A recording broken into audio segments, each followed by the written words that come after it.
I was nervous. Karen, my wife of 11 years, had asked me to meet her at the Tumbleweed Inn bar at 3 o'clock. I knew the bar would be practically empty at that time, and that whatever she wanted to tell me was unlikely to be about having a good time. I didn't know how right I was. We had met at that bar 13 years earlier. I had a bad feeling. I suspected she was cheating on me with a coworker. I was afraid that this meeting would reveal the truth. There were signs. She was coming home late from work, where she was her boss's secretary. She had lost interest in sex, at least with me. She had new clothes, provocative outfits in her closet, clothes she had never worn in my presence, and she had become much less interested in communicating with me. We hardly spoke even at meals, and she was home less and less. In the last few months, it was mostly me and the kids at the table, and she would come home with some ridiculous excuse and maybe a dessert from the store for the kids. Max was 9, Megan was 10. Her disregard for me was one thing, and it hurt, but the fact that she was putting the children second really angered me. When I pulled up to TI, there were only a few cars in the parking lot. I decided to act calm if she did what I suspected. I suspected she was going to tell all because 2 days earlier I had overheard part of her conversation. Yes. Okay, I agree. Tuesday. Yes, I'll bring him. Tuesday came, it was 3 o'clock, and she made me come here. I sat in the car and thought, what if she's with that jerk? What should I do? I remembered the advice my father gave me many years ago. It had helped me many times in business. Don't do anything, son, until you know exactly what to do. Don't say anything. Let your opponent figure it out for himself. The less you say, the more he'll worry. And if he doesn't worry, then he's vulnerable, and you can make a plan of action when the time comes. Remember, if you open your mouth, they'll know what you're thinking, even if you don't realize it yourself. Just shut up and walk away. Deal with it later when you have all the facts and a plan of action. I smiled. God, how I loved that man. I knew he was watching me at that very moment. I silently thanked him for his advice. Inside, I saw her sitting at the bar with a man I didn't know. But it wasn't a big surprise. My company, Steinbeck Incorporated, which I had founded 10 years ago, took up all my time during the day, and I had little opportunity to socialize with people at work. I was an electrical engineer, and my company designed wiring diagrams and other electrical schematics for a dozen construction companies that needed my services. I walked over to them. She sensed my presence and turned around. "Hi, Mark," she said. Not "hi, honey," not a kiss on the cheek, just "Hi, Mark." "Hi, honey," I said, and I said it on purpose. "How are you?" The man turned to me. "Mr. Steinbeck, or would you prefer I call you Mark? We invited you here today to tell you that your wife and I have been having sex for some time. She made it clear that she was tired of hiding it and making excuses. So I convinced her to just tell you." As I said, I was half prepared for this, and the tape recorder in my jacket pocket gave me an advantage. I hoped I would be able to record everything. I waited. I didn't say anything after all. Dad was watching, and I didn't want him to be angry with me for being stupid. "Mark?" Karen said, waiting for me to say something, but I remained silent. She must have decided that I was in shock or something, and she started talking.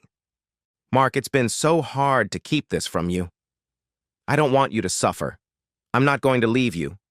It's just...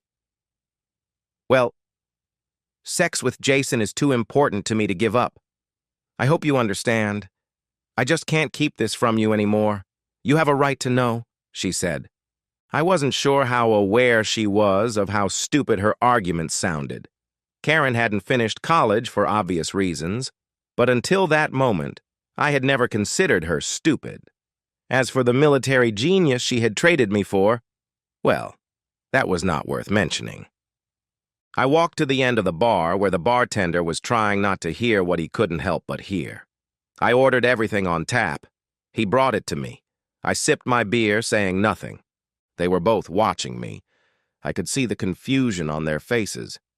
I finished my beer and left. I felt their eyes on me as I left the building. I felt good. For the first time in months, I felt like I was on top of the world. Maybe it was just my imagination, but that's how I felt. I went straight home. The kids were waiting for me. I kissed the kids, smiled, and told them they were going to have a great weekend.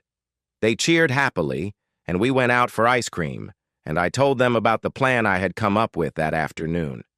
They would spend the weekend with Aunt Susan and Uncle Duck. They love my sister and brother-in-law very much, and they love them back. Sue and her husband, a former Army Ranger, couldn't have children, so Max and Megan became the most important people in their lives. I knew that Sue and Duck were going camping for the weekend, and now the kids would go with them. That would give me the opportunity to do what I needed to do. "Everything okay, Mark?" Duck asked. The man had an uncanny sense for these things. "Not really," I replied. "I'm getting divorced from Karen. The kids don't know yet, so—" "I figured," he said. That made me shut up. "What?" "I noticed something," he said. "So did Sue. Karen tried to seduce me last Christmas. I rejected her, and she tried to brush it off as a joke. But I didn't like it. Sue asked me not to tell you. I'm sorry I didn't say anything before." "It's okay. I'm just grateful you came to look after the kids for a couple of days. I need time to sort things out. Listen, Mark, if you need anything—" "Thanks, Duck. I'll keep that in mind. But I believe I can handle this myself. It's going to be messy, but I have the evidence. And in this state, there's no such thing as guilt. So it won't be hard to nail those bastards. As soon as I'm out, I'm going to Henry to get started." Henry Morgan was a more than competent lawyer for my company. By all accounts, he was at least 120 years old, but he was sharp as a tack. He knew every judge and every decent lawyer in the state, not to mention the city. Karen must have known what I was capable of if she found out I was cheating on her. I came to the conclusion that she had told me all this, about my mistress, so that I wouldn't take any action if I happened to find out. It was a very flimsy argument, but the more I thought about it, the more it seemed like the only possible explanation. She was afraid I would find out and expose her. Well, that was exactly what I was going to do. "Yes, Henry, that's right." I showed up at his house unannounced and caught him off guard. I gave him the recording and the name of the bartender who had witnessed the strange encounter between my wife and her lover just a few hours earlier. "Okay, I'll give it to them both on Monday." "Are you going home?" he asked. "Yes, probably. I don't want to tip her too early. As soon as you tell me they've been fired, I'll fire her." "All right. Malcolm will question the witness tomorrow and get him to sign an affidavit, even if it's Sunday. Speed is of the essence in this case. Hit them hard, hit them fast, and leave them confused. That's what I always say," he said. I liked the way this man thought. "And Mark?" "Yes," I replied. "I'm very sorry about your marriage, especially Max and Megan. If you ever need anything—" "Thanks, Henry. I appreciate it." I left in a very good mood. I had a former ranger and a real vicious lawyer on my side. Now all I had to do was sit back and wait for everything to fall apart. I told Henry to deny her everything. She shouldn't get anything. He said that wouldn't be a problem. I knew that with any other lawyer I would probably have had to give her half of everything, but her actions, confirmed by the recording according to Henry, would give him the leverage to crush her in court. If Henry said so, it was true. I was absolutely certain of it. I felt better and better as I drove home, perhaps for the last weekend I would spend with my soon-to-be ex-wife. When I got home, I was shocked to see an unfamiliar car in the driveway. It had to be Jason's car. It was getting dark. I wondered if I would be lucky enough to get a photo of the lovers. I parked a couple of houses away and crept up to the house as quietly as I could. The lights were off. As I got closer, I saw Rex Stottlemyre, my neighbor, taking out the trash. Rex was a police officer. I stood right next to the unfamiliar car and watched him. He saw me and waved. I nodded. He noticed the car, and I was glad. That was another witness. I memorized the license plate number of that bastard. Tomorrow, I would give it to Henry along with Rex's name and address and maybe a couple of photos if I could take them. I walked into the yard as if I were going to take out the trash. Rex had already gone back into the house, so I could try to sneak inside and take some pictures. They were in the living room.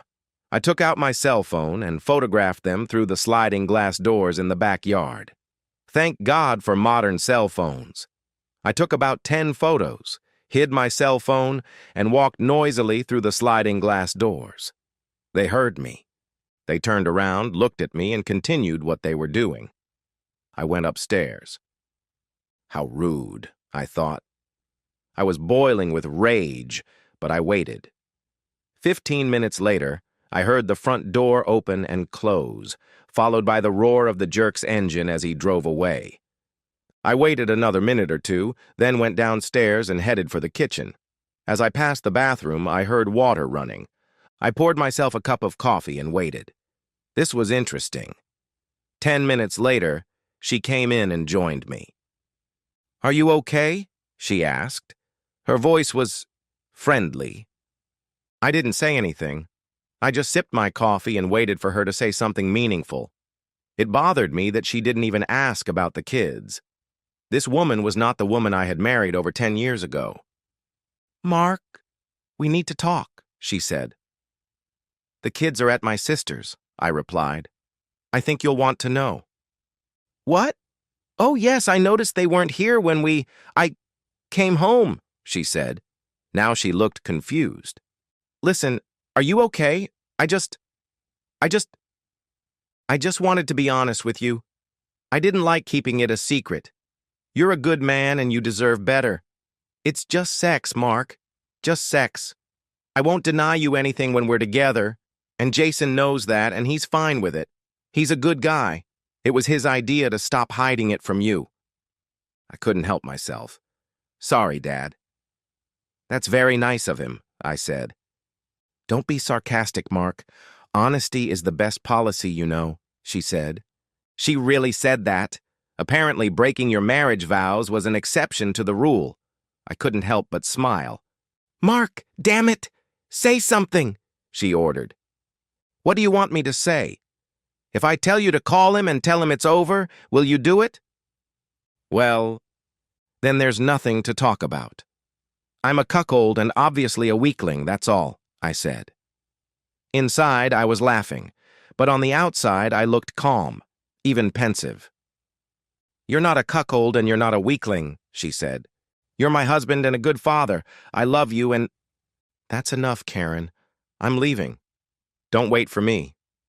I had to get out of there. I couldn't be around that bitch. She was dead to me. On Monday, it would all be over, and she would be history.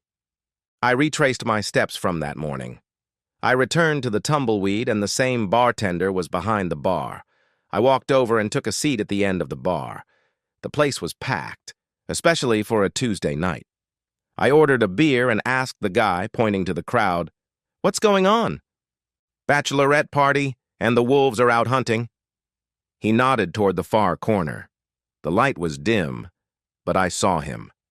Jason was kissing one of the women, so the cheater was cheating on another cheater. Why wasn't I surprised? Or maybe he wasn't cheating on another cheater, and she knew he had other interests. "I heard about it this afternoon, man. If you need a witness..." "Thanks. Maybe I'll give you a call," I said. My wife did the same thing to me a few years ago, but I didn't have anyone to back me up, so I lost in court. But I kept my job, so that's something. It would be nice if half my paycheck didn't go to alimony.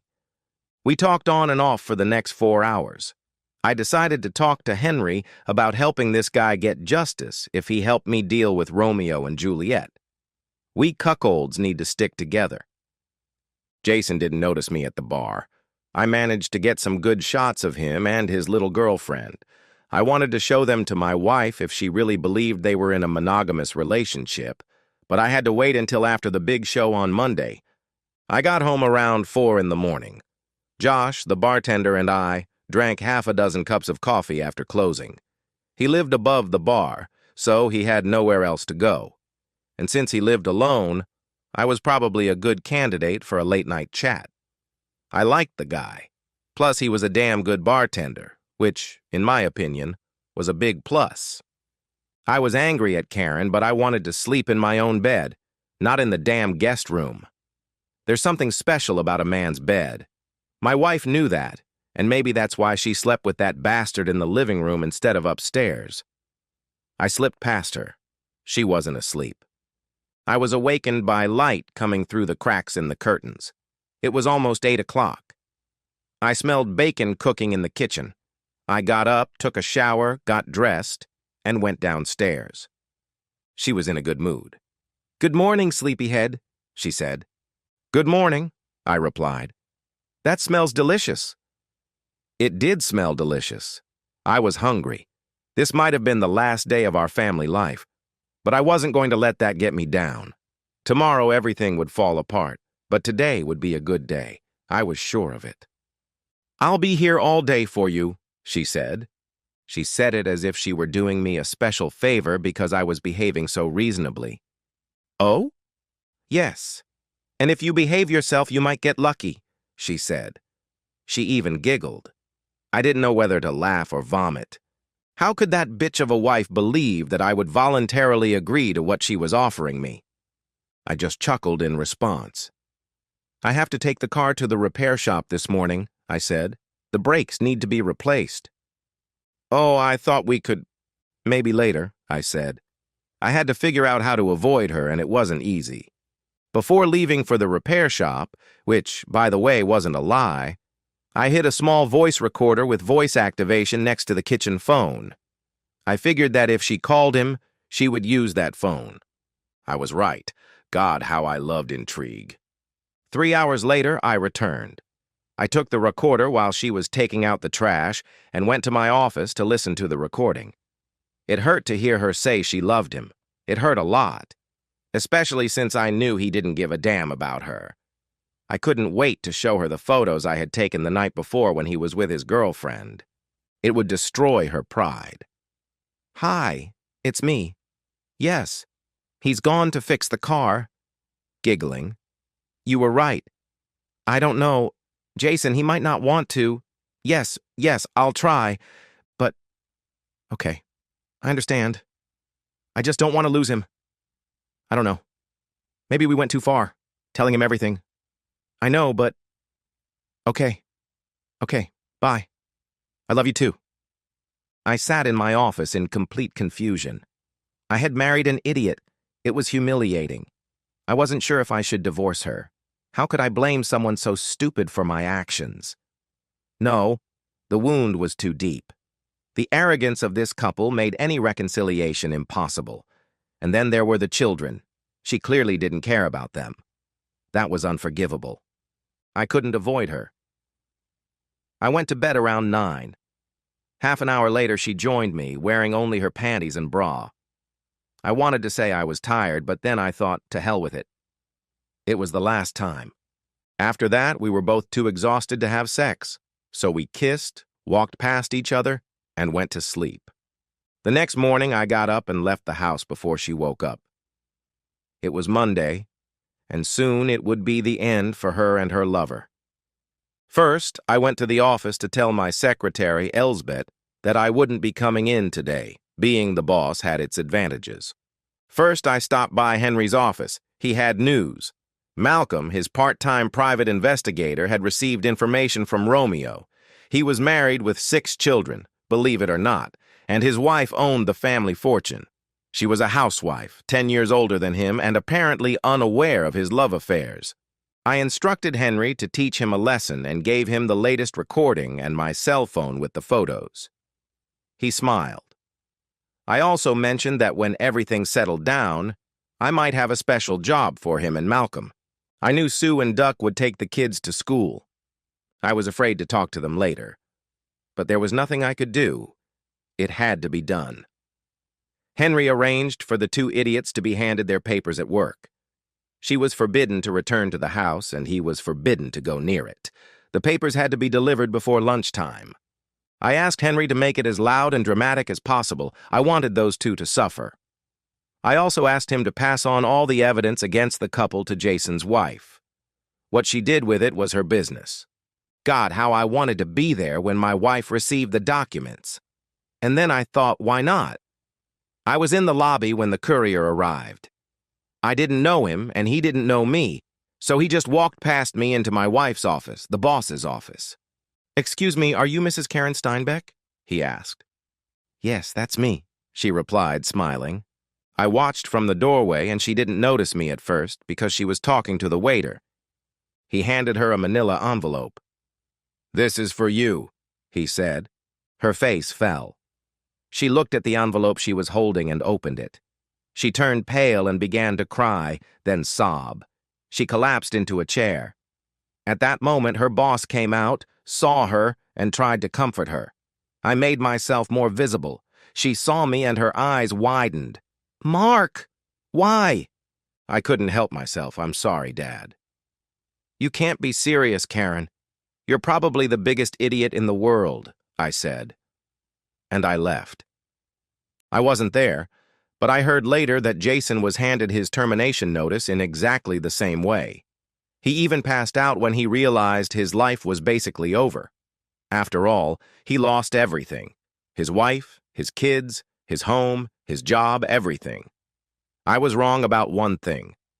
Karen wasn't the biggest idiot in the world. She was only the second biggest. A few days later, I was sitting in Henry's office, sipping a hot drink. "You believe you can help him, even after all this time?" I asked. "Yes, I believe I can. That lady has a lot of skeletons in her closet, and she'll do anything to keep the terms of their divorce a secret," he replied. "Get him out of alimony," I said. "If you can, of course." "Mark, don't you know by now that I can do anything?" He laughed. "I admit I was wrong," I said, joining his laughter. Late at night, I sat in the tumbleweed bar talking to my new friend. "My God!" he exclaimed. "If what you're saying is true, you'll never have to pay for a beer in this bar again." I can't tell you how grateful I am, especially after she reminded me so insistently. "Glad I could help," I said. Karen got nothing out of our marriage, but miraculously, she didn't get fired. She had worked for her boss for so long that he forgave her mistake. Jason is history, as I mentioned. I ran into Karen the day after the big show. I wanted to give her something. I knew I risked hearing her pleas and begging, but it was worth it. "Mark, isn't there any way, the kids?" I knew she was going to play that card, and I rejected it immediately. "You haven't shown any interest in the kids for months, Karen. All your attention has been focused on your boyfriend," I said. "Mark, he's a good man. He's a lot like you. I believed that's why I fell in love with him. He loves me too. That's why we tried so hard to make you understand us. We opened our hearts and souls to you for your sake. And now you've decided to destroy us. All of us. Even the children. How could you?" The tears started flowing again. This time she really angered me. She was blaming me for everything. God, I was furious. "Mark, it's not too late. We can still be together if you want. I know I can explain to Jason that you have needs too. You'll still be the most important person in my life. You're the father of my children. How can you be anyone else? Jason has nothing to do with us. He's not part of us. I'll make you a happy man if you just give me a chance." I was almost in shock. I couldn't even get angry. It wasn't just stupid. It wasn't just idiotic. It was inhumanly stupid. She really believed her own nonsense. She needed help, but it had to come from someone else. For me, she was the past. "Karen, I came here today for 2 reasons. First, I'll give you unlimited access to the kids, but no lovers. I'll give you some money so you can get a new place. But after that, you're on your own. The condition of my generosity is that you don't contest the divorce. If you do, I'll come after you with everything I've got. And Karen, you have no idea what I'm capable of. Am I clear?" She stared at me. It was clear that she was hoping against hope that I would take her back and agree to let her continue living with the biggest idiot in the world. As I said, She was going to need help. The second part came next. I pushed the manila folder toward her. "Please check the dates at the bottom of the photos," I said. These were photos I had taken on Saturday night when Jason was with his girlfriend. She pulled them out and stared at them. "But they were taken." "Last Saturday night. You're not his true love. You never were. He's just having fun." "I wish you a happy life," I said. I stood up, threw a 20 on the table for the waitress, and left. As I walked out of the building, she was crying in despair.